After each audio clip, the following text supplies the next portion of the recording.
नमस्कार दोस्तों, मेरा नाम है मनीष कुमार सिंह और आपका बहुत बहुत स्वागत करता हूं 4 पीएम महाराष्ट्र में।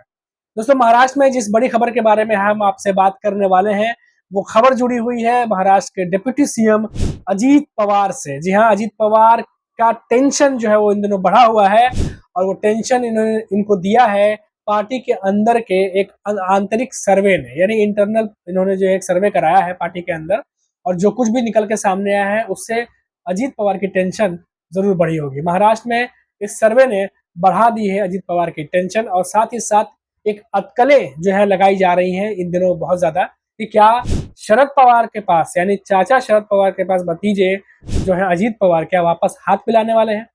महाराष्ट्र विधानसभा चुनाव से पहले अजीत पवार के एक बार फिर चाचा शरद पवार के साथ आने की चर्चाएं हैं। बुधवार को अजीत पवार की पार्टी एनसीपी के 29 पार्षदों ने शरद पवार से हाथ मिला लिया, यानी जिस पार्टी में पहले वो हुआ करते थे उस पार्टी में चले गए जब एनसीपी एक हुआ करती थी। महाराष्ट्र विधानसभा चुनाव के मद्देनजर राज्य में हर गुजरते दिन के साथ सियासी समीकरणों में बदलाव के कयास लगाए जा रहे हैं। इस बीच एनसीपी नेता जो अजीत पवार हैं और महाराष्ट्र के डिप्टी सीएम भी हैं, उन्होंने उनको लेके एक चर्चा जो है वो इन दिनों राजनीतिक बाजार में बहुत ज्यादा गर्म है। तो अब खबर है कि अजीत पवार एक बार फिर घर वापसी कर सकते हैं, यानी कि अपने चाचा शरद पवार के साथ हाथ मिला सकते हैं। लोकसभा में मिली हार और आरएसएस से नाराज होने के बाद अजीत पवार ने महाराष्ट्र में आगामी विधानसभा चुनाव से पहले पार्टी की रणनीति का जायजा लिया। 18 जुलाई को अजीत पवार ने पुणे के पिंपरी चिंचवाड़ में पार्टी नेताओं संग बैठक की। अजीत पवार ने मंत्री छगन भुजबल से भी मुलाकात की। आपको बता दें कि छगन भुजबल इन दिनों लगातार सुर्खियों में है, और पहले तो उन्होंने शरद पवार पर जिस तरीके से निशाना साधा था, उसके बाद वो खुद मिलने चले गए थे। खैर, शरद पवार से मिले थे वो, और अजीत पवार के पार्टी के नेता हैं। तो अब जो है वो किस तरीके से महाराष्ट्र की राजनीति अब यहाँ से दिखाई दे रही है, क्योंकि जिन नेताओं को लेकर के अजीत पवार जो है वो अलग हुए थे, अपनी एनसीपी पार्टी खुद बनाई थी सरकार से जब वो मिल गए थे, अब एक एक करके वो नेता धीरे धीरे पार्टी का साथ छोड़ते दिखाई दे रहे हैं लोकसभा चुनाव के हार के बाद खास तौर से। तो अब यहाँ पर शरद पवार का पावर गेम अब दिखाई देने लगा है। शरद पवार एक बार फिर राज्य में मजबूत स्थिति में दिखाई दे रहे हैं, क्योंकि एक एक करके लोग शरद पवार से जुड़ने लगे हैं।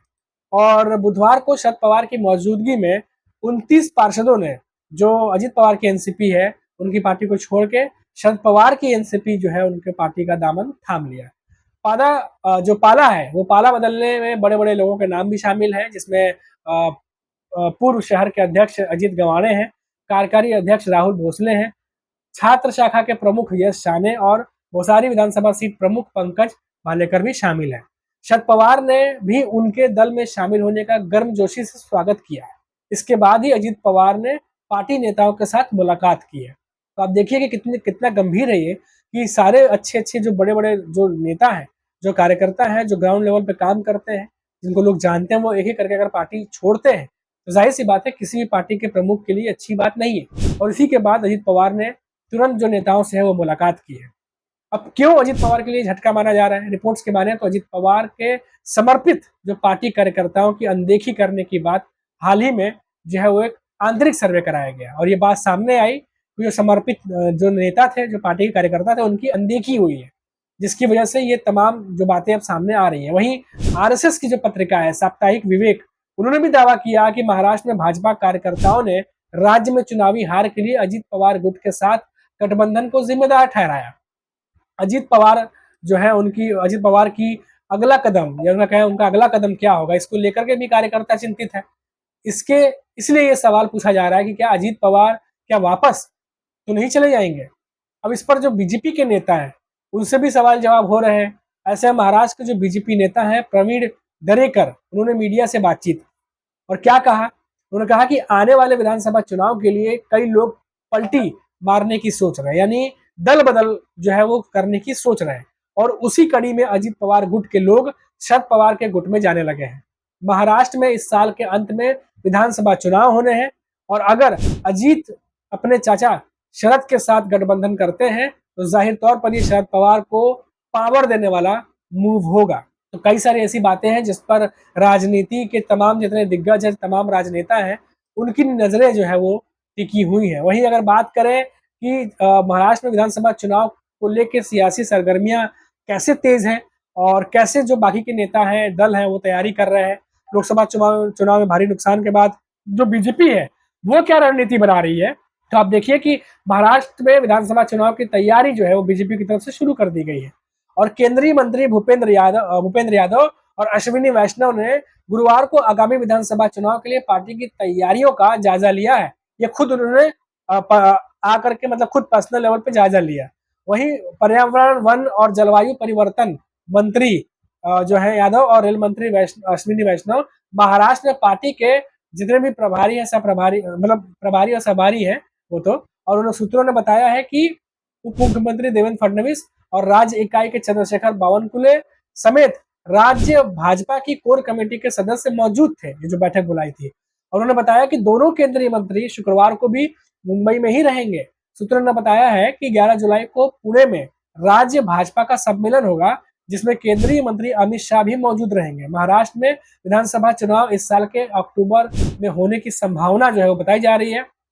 और बता दें कि हाल के लोकसभा चुनाव में महाराष्ट्र में भाजपा की सीटों की संख्या 2019 में 23 से घटकर मात्र 9 रह गई है, जिससे मुख्यमंत्री एकनाथ शिंदे की नेतृत्व वाली और उसकी सहयोगी शिवसेना ने 7 सीटें हासिल की इस बार, और उप मुख्यमंत्री अजित पवार के नेतृत्व वाली एनसीपी सिर्फ एक निर्वाचन क्षेत्र में जीत हासिल करने में सफल रही।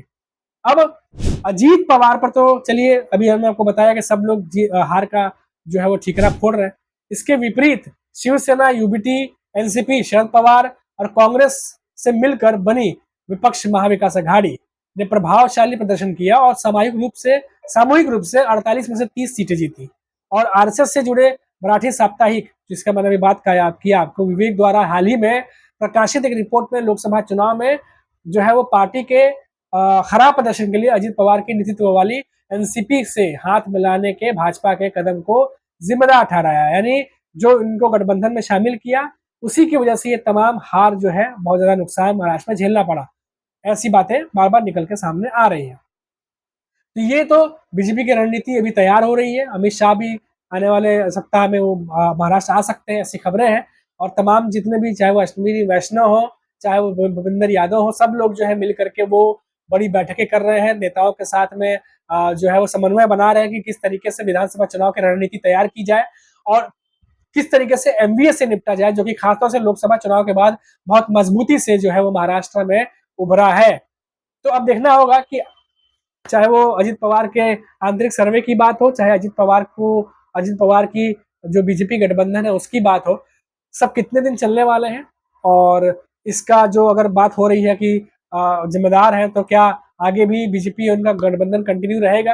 ये सबसे बड़ा सवाल जो आकलन चल रहा है महाराष्ट्र की राजनीति में कि क्या अजित पवार कहीं वापस तो नहीं जा रहे शरद पवार के पास। इन तमाम सवालों के जवाब धीरे धीरे समय बता ही देगा। अभी के लिए फिलहाल इतना ही, फिर लौटेंगे तो बात करेंगे महाराष्ट्र की किसी बड़ी खबर पर। तब तक आप देखते रहिए 4 PM महाराष्ट्र। मुझे इजाजत दीजिए, नमस्कार।